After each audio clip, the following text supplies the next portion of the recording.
Alors bonjour et bienvenue sur le plateau du Zaptic, cette nouvelle émission de Télé sur Erdre. Le Zaptic, ce sera l'actualité, le zapping de l'actualité, le zapping politique de votre territoire. Je tiens à remercier d'ailleurs le Quai 101 qui nous accueille si chaleureusement ici à Sucé-sur-Erdre. Nous recevons, alors pour cette première émission, un invité de marque. C'est d'ailleurs lui qui va essuyer les plâtres. C'est notre premier invité et nous l'en remercions. Jean-Louis Roger, le maire de Sucé-sur-Erdre. Bonjour Jean-Louis. Bonsoir. Bonsoir. Je ne serai pas seul, Jean-Louis, pour vous poser des questions. Je vais vous laisser également entre les mains expertes de Maïté Beragne, journaliste. Salut Maïté. Salut. Alors Jean-Louis Roger, merci donc comme je le dis d'être notre premier invité, d'essuyer les plâtres. Vous êtes maire de Sucé-sur-Erdre. Vous souhaitez qu'on vous appelle Monsieur le maire ou Jean-Louis, ça ira? Jean-Louis, c'est très bien. C'est parfait.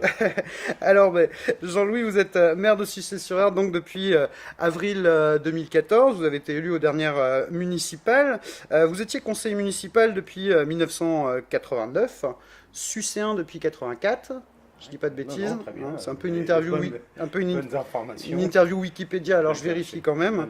On sait que vous êtes proche de l'UDI ou adhérent UDI d'ailleurs. Je suis adhérent UDI.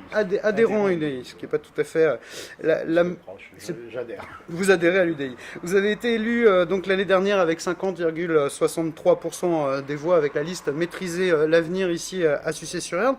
Une première question assez simple. Quel avenir vous avez maîtrisé depuis avril dernier? Et puis, est-ce que c'est pas simple de dire on va maîtriser, est-ce que c'est pas prétentieux de dire on va maîtriser l'avenir? Alors, je sais pas si c'est prétentieux, je pense pas, puisque c'est pas dans mon tempérament d'être prétentieux. C'est un objectif. Quand je dis maîtriser, c'est se donner les moyens de faire en sorte que notre avenir soit, je veux dire, contrôlé, au moins préparé, organisé, et qu'au moment où on puisse réaliser, effectivement, qu'on l'ait bien anticipé. C'est ça, l'aspect maîtrisé, c'était se donner des moyens pour réaliser les ambitions que nous avions. Donc là, on parle essentiellement de budget, finalement? Non, c'est pas le budget. Le budget, c'est l'outil qui permet de faire. Mais avant de faire, il faut le préparer, il faut préparer et organiser, effectivement, en fonction des choix que l'on fait, que ce soit des choix en termes d'action sociale, en termes d'action urbanisme, en termes d'action tournée vers la vie associative. Derrière, c'est du budget. Mais d'abord, ce sont des choix d'action et des choix de réalisation. Jean-Louis, on va maintenant s'intéresser un petit peu donc, à ce mois de janvier en France qui a débuté de façon dramatique. On est tous au courant. Je fais évidemment référence aux événements qui ont touché la rédaction de Charlie Hebdo, l'hypercachère de la Porte de Vincennes et puis la police. Le rassemblement de Tous Charlie du 10 janvier à Sucé-sur-Erdre a rassemblé vraiment beaucoup de monde. Vous y étiez d'ailleurs, Jean-Louis. La CCEG, donc notre communauté de communes, s'est proclamé Tous Charlie. Ça veut dire quoi être Charlie? Et vous, est-ce que vous êtes Charlie? Vous étiez un lecteur d'ailleurs de Charlie Hebdo? Non, je ne suis pas lecteur de Charlie, mais le mot Charlie aujourd'hui a pris une autre dimension. Aujourd'hui, être Charlie, c'est être pour la libre expression, la liberté de déplacement, la liberté d'agir. Voilà, c'est ce que veut dire le mot Charlie. Effectivement, à Sucé-sur-Erdre, c'est moi je le dis avec beaucoup d'émotion parce que j'étais assez surpris de la réaction de notre population parce que voilà, on a fait sortir les gens je ne vais pas dire dans la rue, mais ils se sont manifestés. Il y a eu une expression citoyenne qui a été très fort, uniquement puisqu'on a pris l'initiative d'inviter les gens à venir manifester, enfin tout du moins à exprimer leur désaccord total sur l'aurore, et les Sucéens ont répondu, et au-delà de ce que moi je pouvais espérer. Et la preuve, puisqu'on s'est même fait déborder, puisqu'on avait l'intention, c'était de recevoir 150 à 200 personnes à l'intérieur de la mairie, et quand on sait qu'il y en a eu entre 500 et 800, ça dépend qui dit, mais il y avait énormément de monde, et là, effectivement, il a fallu sortir de la mairie, et on n'avait pas prévu la sonorisation du parc, on n'avait pas, donc c'est regrettable, mais tant mieux. Mais tant mieux, c'est aussi ça a été de la spontanéité qui a été au travers des gens qui se sont déplacés, et puis de nous qui étions organisateurs, si on veut dire. Enfin, tout du moins, on a invité, et c'est vrai que ça a été quelque chose, un moment fort, un beau moment Alors, justement, Jean-Louis, Charlie, tu es parti dans la rue, ça c'est clair. Et pourtant, derrière cette unité, on commence à entendre une reprise du combat entre la laïcité, la religion, tout cela préservé sous l'emblème de la République. Hein. Pour cela, je voudrais vous donner juste quelques dates qui font l'histoire. En 1789, c'est la Déclaration des droits de l'homme. Et on dit « Nul ne doit être inquiété pour ses opinions, même religieuses ».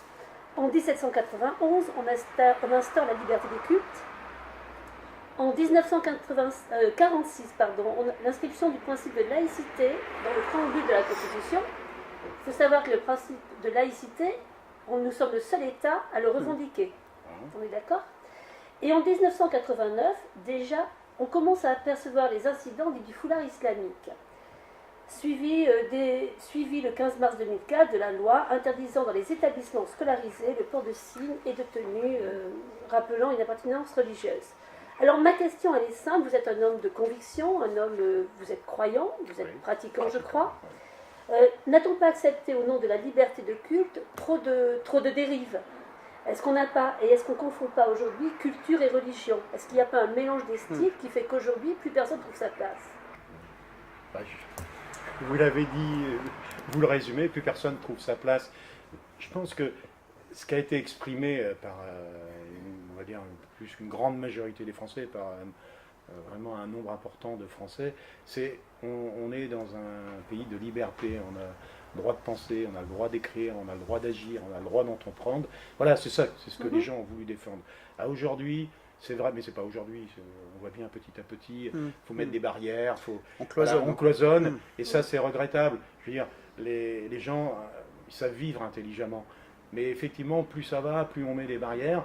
Et puis, il y a toujours des tordus qui vont faire référence au mot culte, au mot laïcité, voilà, à des signes. C'est pas ça que les Français, c'est pas ça qu'ils veulent. Ils veulent que les gens puissent vivre ensemble sans qu'il y en ait un qui puisse imposer son signe religieux à un autre. Voilà. Les gens l'acceptent très très bien. Il n'y a pas de. Il y a peut-être deux poids deux mesures, quand même, non? Oui, attention.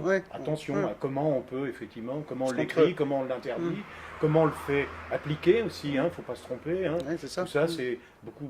Enfin, moi je pense. C'est aussi dans ma façon de faire. Vous évoquez les droits et les devoirs, parce que être au sein de la République, c'est aussi avoir des devoirs. Des devoirs. Mais il faut les rappeler. Il faut les rappeler quotidiennement. Mais c'est pas par des décrets, par des obligations et ensuite des punitions. C'est pas Vous ça. étiez contre alors cette loi sur le voile sous le gouvernement précédent alors Non, mais après il y a une pratique, quoi. Voilà, faut effectivement c'est pas ce qu'on pratique. On vit librement. Moi, je respecte la jeune femme qui veut porter le voile, mais il y a des lieux, quoi. Voilà, c'est tout. On vient dans une école. C'est ça qu'elle peut le porter chez elle, en fait. Mais on vient dans une école, voilà, qu'on respecte effectivement. Sinon, dans les lieux publics, en fait, en particulier. Dans les lieux publics, dans l'espace public. Parce que là, sur le port, c'est pas très grave. Moi, ça me dérange pas. Moi, ça m'agresse pas du tout. Elle vit comme elle veut. Contrairement à Nadine Morano, quoi. Moi, non, mais moi, je pas. Et le port dans les écoles? Là encore, non, mais là aussi, c'est un lieu public, mais on est à la marge. On doit avoir cette capacité d'adaptation. S'il y a un enfant qui, voilà, parce que ces pratiques religieuses vont faire que s'il y en a un sur 550, on doit avoir cette capacité d'adaptation. C'est pas ça qui va changer le monde. Ce jour-là, on lui donne pas de viande et puis terminé. Mais il faut rester simple, je crois. Il faut que dans l'exercice de tous ces obligations, ces signes, il faut qu'on reste extrêmement. Ça se passe comme ça, la cantine à Sucé-sur-Arne? Il n'y a pas de. On n'a pas décrété tout le monde mangera du porc? Non, on n'a rien écrit, tout ça. Il y a eu, parce que ça arrive, voilà. Bien sûr. À un moment donné, il y a un petit moment, voilà, cherchons à nous adapter, et les gens savent s'adapter. Le personnel a une réactivité, bien sûr. Sauf, effectivement, si sur 550 repas, il y en a 200 qui vont demander le jour, non, c'est pas. D'autant plus que tout ça, en plus, ça fonctionne bien, puisque les menus sont affichés, entre autres, pour parler de la restauration, sont affichés longtemps avant, ils sont discutés par les parents, il y a une commission spécifique à la restauration scolaire, donc tout ça c'est évoqué, on ne découvre pas le sujet. Là aussi, il faut rester, il faut que la personne qui effectivement met ses enfants, et puis des obligations comme ça sur sélection de nourriture, elle le dit, on fait les fameux PAI, c'est voilà, des allergies et tout, on sait s'adapter, on le fait, donc ben voilà, il y a une incompatibilité avec la telle viande, il faut savoir le dire. Mais après, on n'organise pas notre société par rapport à ça. Pour terminer, Jean-Louis Roger, on va s'intéresser un petit peu à vous. J'imagine que vous connaissez Proust et son questionnaire. Ouais, allez-y. On y va. Vous faites comment pour décrocher de la politique un petit peu? Vous faites quoi de votre temps libre en fait pour sortir un peu de tout ça? Ah, pour l'instant, depuis que je suis élu, j'ai du mal à en sortir, mais c'est pas grave. Hein, je me suis donné. Voilà, je suis engagé, j'y suis. Bon, j'ai une famille, hein, donc voilà, j'ai les moments de famille quand même. Mais je consacre beaucoup de mon temps à la vie locale. Quel est votre livre de chevet? Ah, moi, j'ai le temps. Oui, non, si j'ai le temps, non, je lis beaucoup. Ça va faire sourire. Moi, je lis la vie. Voilà. Ouais, c'est mal la vie. Ouais. On parle de livres, on passe au cinéma. Un film que vous avez vu en dernier ou... Non, au cinéma, vous intéresse peut-être moins. Il faut que j'aille voir La famille Bélier. Ouais, c'est l'objectif. Vos dernières vacances? Et là, je peux en reparler après X années, ça faisait 2 ans que vous n'étiez pas parti. Ouais. Ils ont pris 10 jours. Ouais, 10 jours de aller vacances. aux États-Unis. Ouais. J'ai fait Washington et New York. 3 jours à Washington et 5 jours à New York.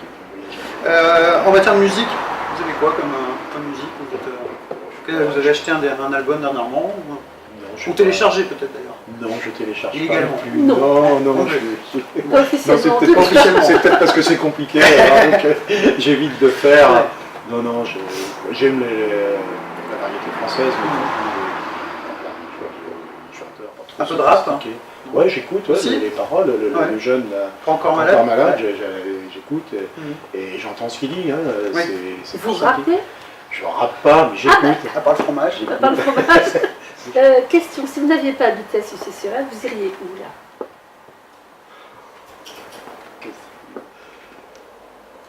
Même à notre département. Ah ouais, non. Sucy-sur-Ève, je suis bien, donc je n'ai pas envie de m'en aller. Hein. Vous aimez les réseaux sociaux? Non, j'ai Facebook, un Twitter. J'avais, mais j'ai plus. Je suis toujours. Non, je me méfie énormément de ce type de... Par contre, j'en reconnais l'utilité. Parce que c'est très pratique. On prend le cas de ce qui s'est passé pour la manifestation de Charlie. Ouais. On a utilisé... Pour communiquer. On a utilisé les boîtes mail de l'ensemble du monde associatif. Et on a vu ce qui s'est passé. Hein. C'est parti dans tous les sens. Ça a été super. Et voilà, donc j'en mesure l'utilité. Bah parfait, merci beaucoup Jean-Louis Roger. Merci d'être venu suivre le plâtre, comme on dit, pour cette première zaptique, ce premier zaptique sur Télé-sur-Air. Merci Maïté. Merci Philippe, merci Jean-Louis. Non, c'est moi qui vous remercie parce que je pense très bien. Non, mais j'ai pas essuyé de plâtre, hein, parce que c'est sympathique. Et puis merci de m'avoir fait confiance pour ce premier entretien. Quand on m'en a parlé, non, pas réticent. J'ai une question. On en a parlé. Dit samedi matin, 10h avril. C'est quand même des concurrents pour l'Assemblée générale. Voilà,